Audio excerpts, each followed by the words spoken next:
ఇప్పుడా తెలుసుకోవడానికి మాట్లాడతా, నాకు ఐడియా లేదు.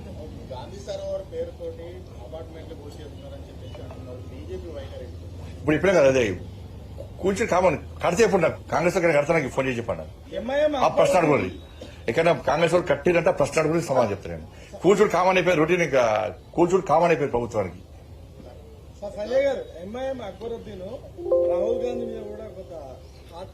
ఇదంతా ప్లాన్ అంతా. ఇప్పుడు ఏమైందంటే జిహెచ్ఎంసీ ఎన్నికల్లో కాంగ్రెస్ పార్టీ ప్రభుత్వం సర్వే ఎంచుకున్నది. కాంగ్రెస్ అంటే మేమేం కలిపే సర్వే ఎంచుకుంటే ఏమైంది, వాళ్ళు 100% ఎంఏఎం కాంగ్రెస్ పార్టీ కలిసి వస్తున్నారు కాబట్టి ఎట్టి బస్సులో 3 కార్పొరేషన్లో భారతీయ జనతా పార్టీకి అనుకూలమైన వాతావరణం ఏర్పడ్డది. అలాంటి ఎందుకంటే హైదరాబాద్ అభివృద్ధికి జిహెచ్ఎంసీ అభివృద్ధికి నిధులిచ్చింది కేంద్ర ప్రభుత్వమే. ఇవాళ ఈ కాంగ్రెస్ ఎంఏఎం కలిసి ఇలా ఓటు బ్యాంక్ రాజకీయాలకు పాల్పడుతున్నది. కానీ ముస్లిం మహిళలందరూ కూడా బీజేపీ వైపు వస్తారని చెప్పి ప్రత్యేకమైన సర్వే రిపోర్ట్ వచ్చింది. ముస్లిం మహిళలందరూ కూడా హైదరాబాద్ పరిధిలో మొత్తం వారు వంచలేక ఒక సర్వే సంస్థ సర్వే చేస్తే 80% ముస్లిం మహిళలు మేము బీజేపీకి ఇస్తామని చెప్పారు. 80% ముస్లిం మహిళలు. ఇవన్నీ చూసినాకనే అంత పొలిటికల్ గేమ్ వీళ్ళది.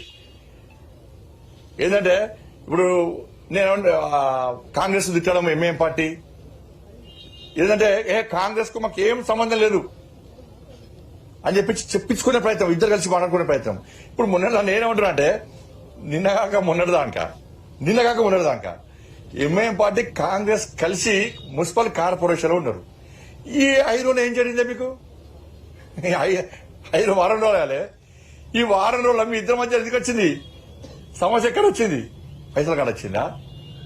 దేని కాడ వచ్చింది? కార్పొరేషన్ ఎన్నికలేమో కాంగ్రెస్ పార్టీ సపోర్ట్ చేస్తారు.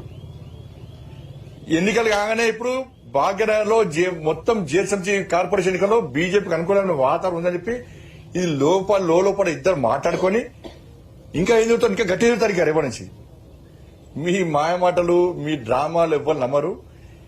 ముస్లిం అంటేనే కాంగ్రెస్, కాంగ్రెస్ అంటేనే ముస్లిం అని చెప్పి ఎంఐఎం పార్టీ కంటే ఒక అడుగు ముందుకేసి కాంగ్రెస్ పార్టీ ముందుకు వచ్చేది. మరి మీ ఇద్దరి మధ్యలో ఎక్కడ చెడింది ఈ వారం రోజుల చెప్పాలి.